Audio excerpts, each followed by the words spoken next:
Okay, Bianca, maraming salamat. I'm with two of the hottest Kapamilya stars today, Kim Chiu and Paolo Avellino.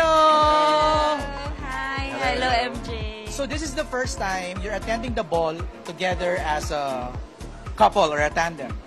Tandem. Oh, wow. Namili talaga. Ikaw, MJ. Hinuhuli ko lang. Right now, on the red carpet, we have Paolo Avellino and Kim Chiu. Finally, ang iniintay ng mga Kim Pao. Yes. But a while ago, again, we saw Jane De Leon. Yes, that's right. And of course, Heart Evangelista Yes. with her husband, Senator Cheese. Pero feeling ko nababaliw na yung mga Kim Pao fans sa online world. Exactly.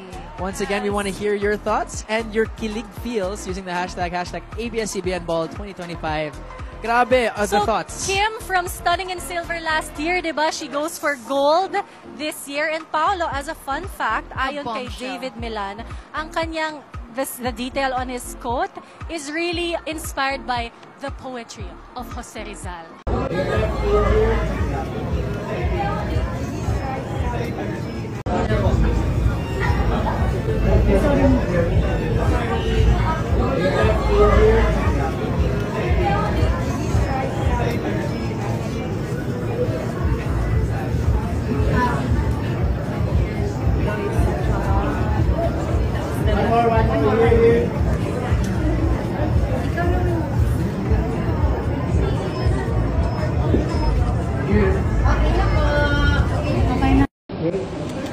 Social,